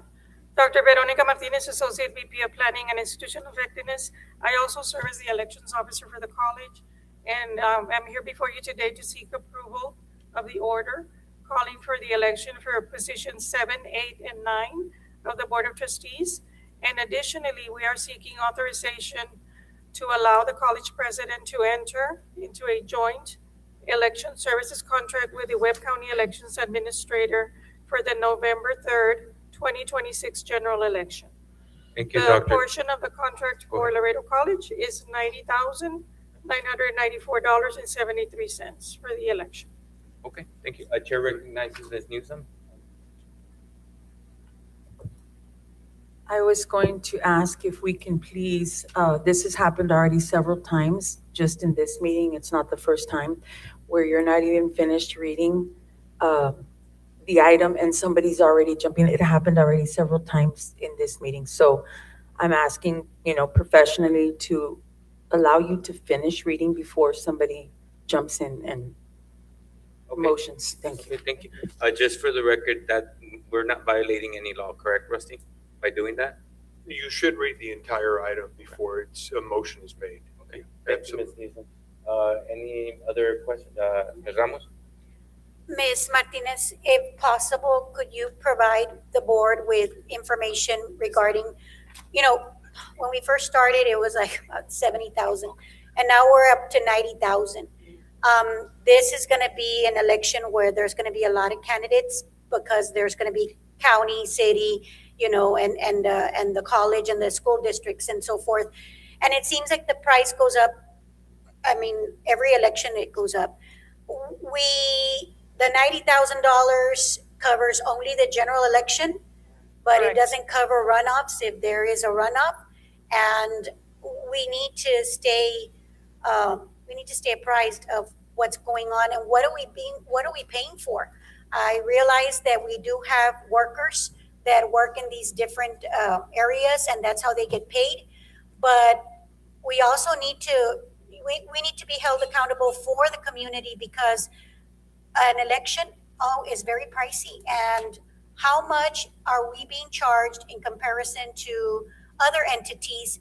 And what is the total budget that is used for an election?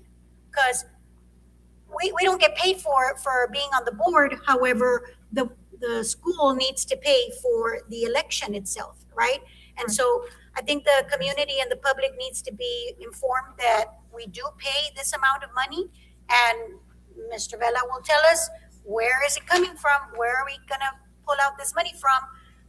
And so I think we need to make sure that we have an itemized list, X number of employees, how many are they hiring, and who's paying what? Are we all paying the same amount? That would be some questions that we could ask Mr. Castillo.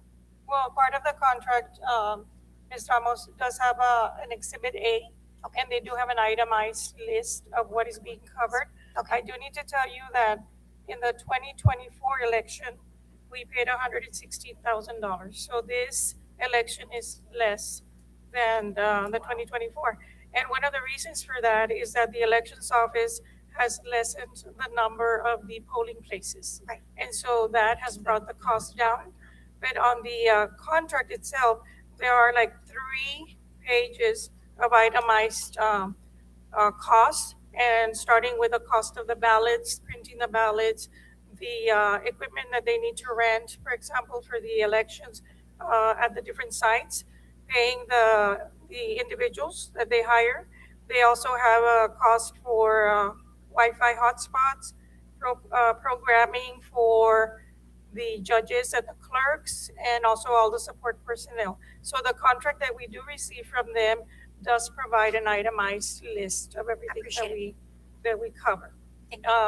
They did notify us that they would have 40 election sites, and so those were less than what they've had before. So the cost did come a little bit down, but I do agree, it is pricey. We do have a line item for election expenses. If we do have a runoff, then that would be an additional cost. Chair recognizes Ms. Vela. Did we not discuss some time ago?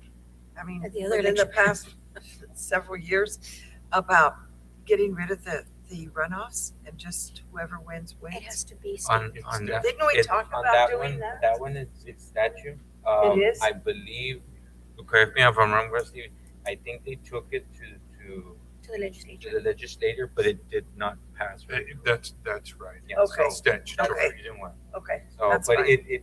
you are right, Ms. Vela. It We was did talk taken about- like yeah. maybe I don't like know. 4 or 6 years It's ago. been a while. Something like that. It's different. Yeah. Yes. Any other questions? No. No? Is, Ms. Ramos, please read the resolution. Laredo College Board of Trustees resolution calling November the 3rd, 2026 elections for members of Laredo College Board of Trustees, whereas the Laredo College Board of Trustees conducted its regular monthly board meeting on July 30th, 2026, and whereas during this regular meeting, the Laredo College Board of Trustees considered an item to order an election to elect 3 members for the Board of Trustees, positions 7, 8, and 9, pursuant to requirements of the relevant provisions of the Texas Election Code and Texas Education Code. Now therefore be it resolved that the Laredo College Board of Trustees hereby orders an election to be held on November the 3rd, 2026 for the purpose of electing 3 members of the Laredo College Board of Trustees for positions 7, 8, and 9. Be it further resolved that applications for a place on the ballot shall be filed by August the 17th, 2026.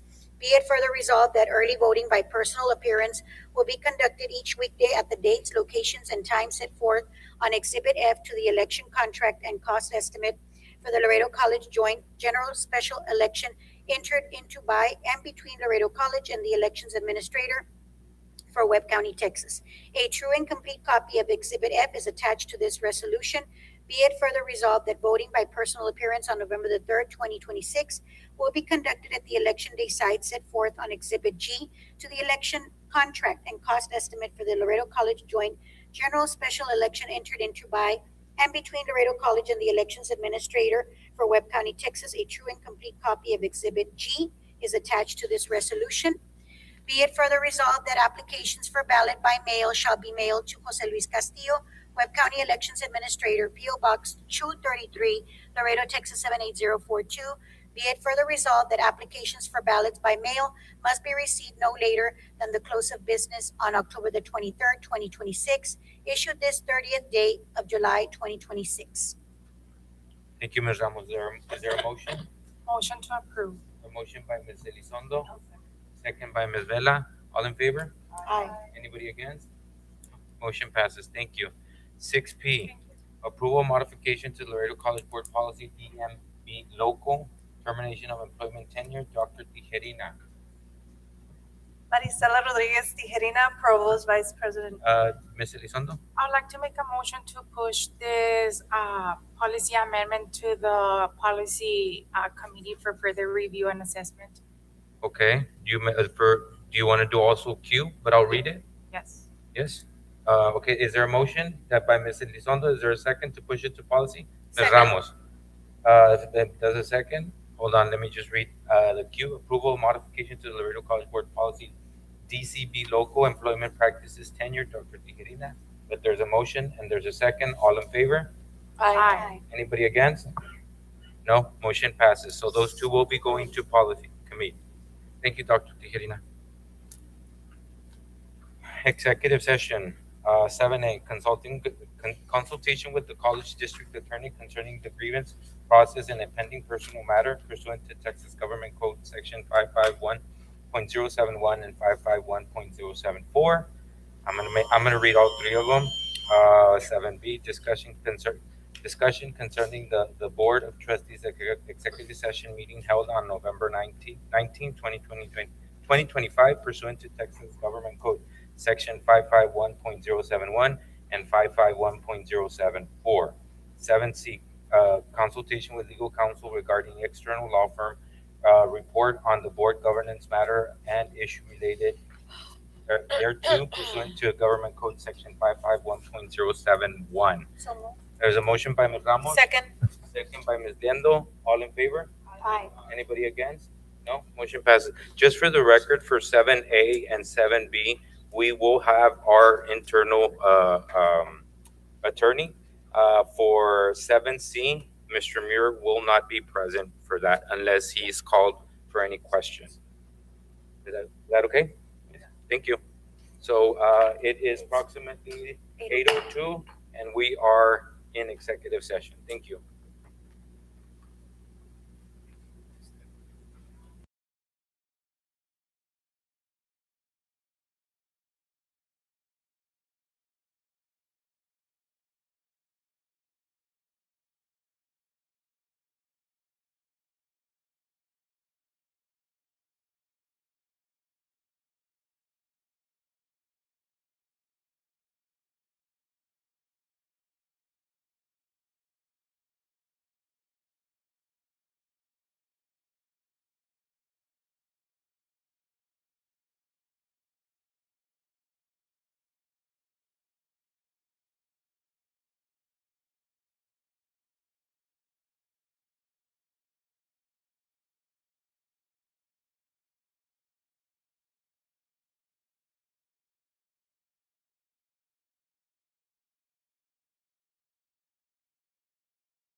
Good evening. It is approximately 10:25 p.m.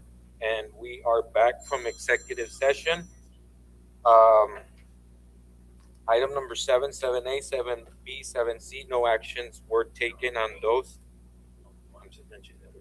No action was taken on 7A, 7B, or 7C. Now we're moving on to number 8, 8A, grievance process being used in the pending personal matter. Ms. Ramos, Sir, I have a motion. go ahead. I move that the Laredo College Board of Trustees appoint attorney Selena Vincent to investigate the grievances discussed in executive session and authorize the investigation to be conducted under the board policy identified in executive session. There's a motion. Second, there's a motion by Ms. Ramos. There's a second by Ms. Benavides Garcia. All in favor? Aye. Anybody against? No, motion passes. Thank you. 8B, no action is needed. Board of Trustees Executive Session meeting held on November 19, 2025. No action in that meeting. 8C, action regarding external law firm report recommendations on board governance matters and related issues. There is no action on that one as well. Thank you. 9, President remarks and reports. 9A, campus police personnel and travel reports, Dr. Ramirez. And 9B, President remark on recent happenings in the community. Dr. Ramirez, go ahead, ma'am. Thank you, sir. I'm going to keep it as short as possible. There are two things that I think require our attention. One is very recently, or on Monday, we had the rededication of Arechiga building, and I do want to inform the board that it was very well attended. The Arechiga family was here.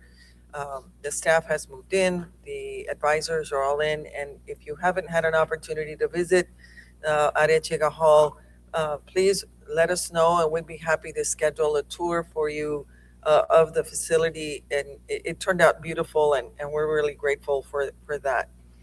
Secondly, this Saturday, going on right now, we have our flamenco workshops that are going on, and we have over 50 students that have signed up for our workshops all week. And our flamenco show, our tablao, is on Saturday evening. There are still a few seats available for board members who may be interested in attending. Please let me know so that I can make sure that your seats are available. It is going to be an incredible opportunity for all. And lastly, last week, I attended our TAC summer meeting with all of the CEOs from across the state. We did meet with Commissioner Rosser, and we are very fortunate. Across the state, out of the 50 community colleges, 43 community colleges are facing some severe financial cuts from the state. We are one of the 7 that this year did not face any cuts. Thanks to our metrics, to our reports, to the coordinating board of our enrollment, retention, graduation, placement, transfers, all of those numbers have really put us in a very strong position for this year. However, as we start to plan and prepare for the legislative session, I think it is fair enough to say that we are facing a recalculation and remodification of our current formula funding.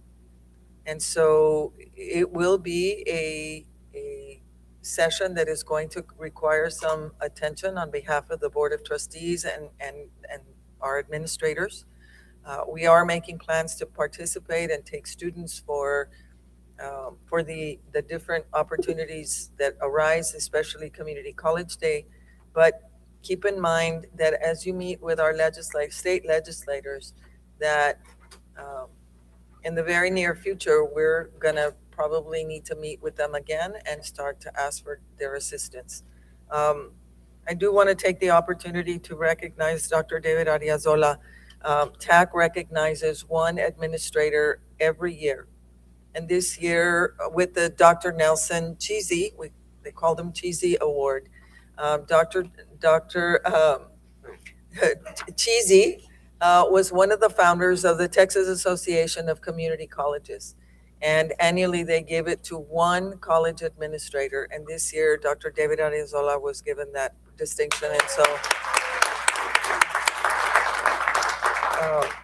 so congratulations to him. Congratulations to his leadership and his team for all the work that they're doing. And so, and the rest of my information, I will send to you on my Friday report. Yes, please. Thank you. Thank you, Dr. Ramirez. Item 10, it is upcoming events, Saturday, August 1st, 7 p.m., Flamenco Fest, Tablao, what is it? Sobre las tablas at the Kazan Center. Monday, August 17th, 2026, 8:30 a.m., Laredo College Employee Convocation at the Martinez Fine Arts Center. Monday, August 17th, 2026, 10:30 a.m., Laredo College Employee Recognition Ceremony at the MFA.